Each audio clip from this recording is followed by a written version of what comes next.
নাস্তা করার পরে এই মুহূর্তে ডলফিন সার্কেল কলাতলি, অ্যান্ড এখান থেকে সোজা সামনে হচ্ছে কক্সবাজার বিচ। আর আমি এখন বিচে যাচ্ছি। আর এর আগে আপনাদেরকে একটা জিনিস দেখাই, আমি আসলে বাইক আনতে পারি নাই, আমি এখানে একটা জবের উদ্দেশ্যে আসছি। তো এখানে আসলে আমি ফার্স্ট টাইম কক্সবাজার আসছি, এর আগে আসা হয় নাই। তো আগে এখানে পরিস্থিতি বুঝতে হবে আমাকে, তার জন্য আমি বাইকে করে আসি নাই, আমি লাল সবুজ গাড়িতে করে আসছি। তো এখানে এসে দেখলাম যে বাইক ভাড়া দেওয়া হয়, আপনাদেরকে দেখাই। এখানে দেখেন অনেকগুলো বাইক আছে সিরিয়াল করা, একদম ডলফিন সার্কেল চত্বরেই, ডলফিন সার্কেল গোল চত্বরেই হচ্ছে অনেকগুলো বাইক আছে। এই যে অনেকগুলো বাইক, প্রচুর বাইক, যেখানে বাইক ভাড়া দেওয়া হয়। এখানে মানে বাইক ভাড়া দিন যে কত টাকা ঘন্টা, কত টাকা করে ভাড়া দিন? 4 ঘন্টা 250 টাকা 300 টাকা। 250 টাকা 300 টাকা ঘন্টা? হ্যাঁ, 4 ঘন্টা 1600 1800 এই বাইক বুঝে।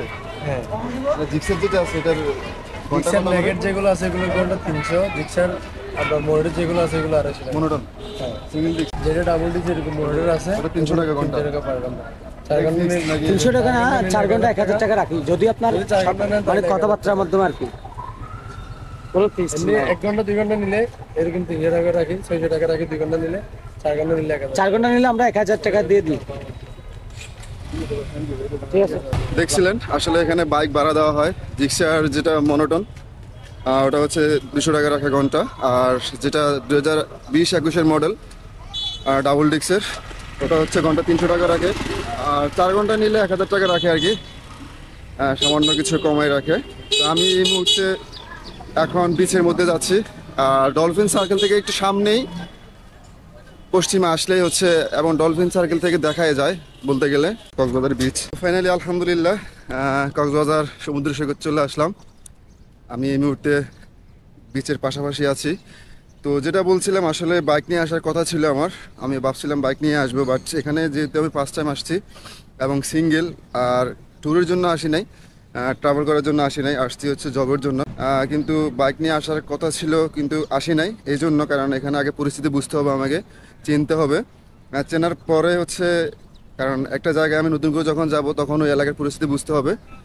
তো নেক্সট টাইম ইনশাল্লাহ আমি বাইক নিয়ে হয়তো আসবো, যদি এখানে জবটা করি ভালো মতো, বা আমার সব দিকে যদি আমার থেকে ভালো লাগে, তাহলে আমি বাইক নিয়ে এখানে মোটামুটি শিফট করব।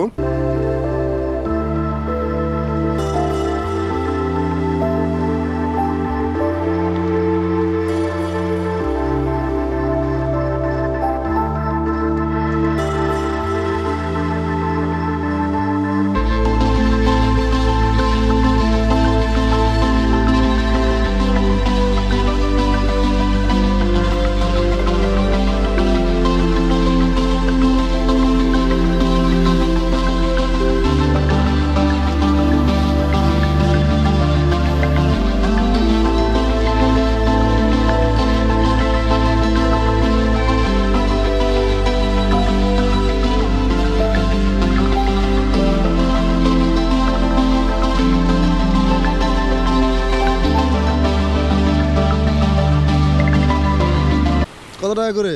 200 টাকা পাই अराउंड। 200 টাকা কতক্ষণ কতক্ষণ? আমাদের হাফটা 200 টাকা। হাফ কই?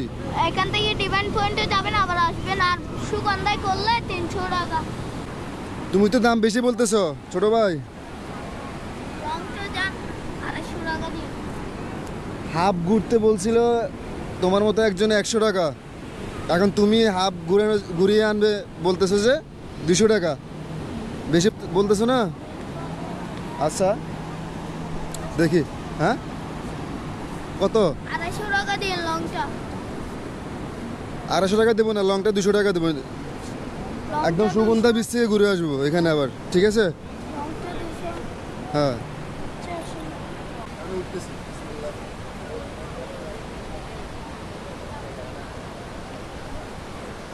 বিচের পাশে এরকম সাগরের পাড়ে ঘোরা নিয়ে তোলার মজাটাই অন্যরকম। দেখেন পাশে পানির ঢেউ, পাশে এত বড় সাগর, অ্যান্ড পাশ দিয়ে হচ্ছে আমি ঘোড়ায় চড়ে যাচ্ছি। তো এটার অনুভূতিটা অন্যরকম আসলে, যেটা বোঝানোর মতো না।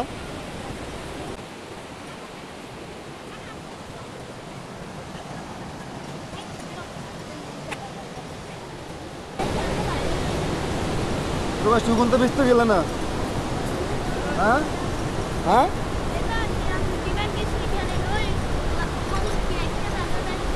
হ্যাঁ, তুমি তো সুগন্ধা বীজে গেলে না, সুগন্ধা বীজ তো আরো দূরে। আমি তো চিনি, আমি চিনি না। সুগন্ধা বীজ তো হচ্ছে ওই যে ওই পারে একদম। তোমার সুগন্ধা বীজ ওই যে ছাতাগুলো আছে, ওই যে মানুষ যেখানে আছে ওগুলো ওটা হচ্ছে সুগন্ধা বীজ।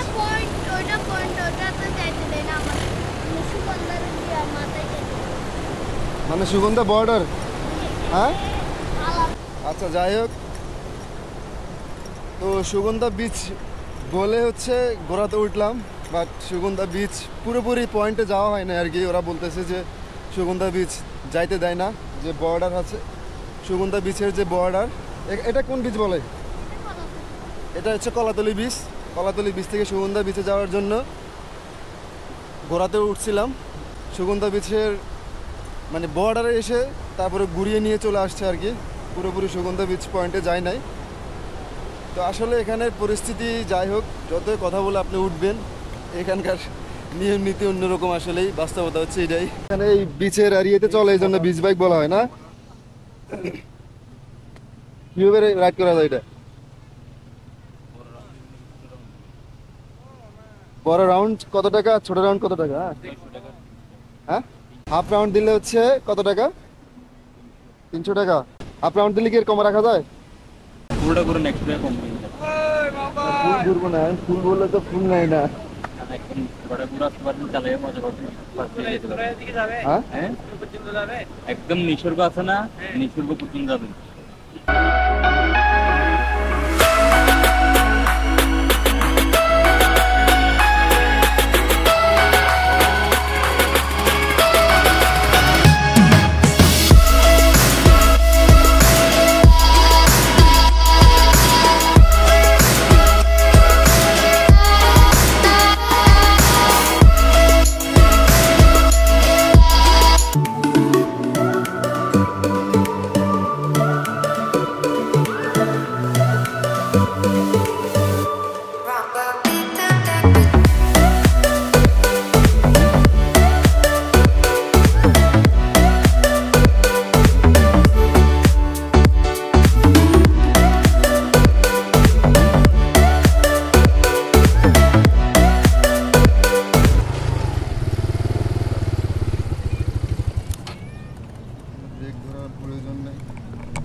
ভালো লাগছে? হ্যাঁ অবশ্যই ভালো লাগছে, অনেক আনন্দ পাইছিলাম। কবে দেখা হয় জানি না। আল্লাহ, তো বিচ বাইকে ঘোরা শেষ। ও বাইক দিয়ে এখানে রাইড শেষ করে এবং ঘোড়ায় চড়া শেষ করলাম। আজকে কলাতলি বিচ এখানেই শেষ আপাতত আজকের ভিডিও। তো দেখা হবে পরবর্তী কোনো ভিডিওতে, সে পর্যন্ত ভালো থাকবেন।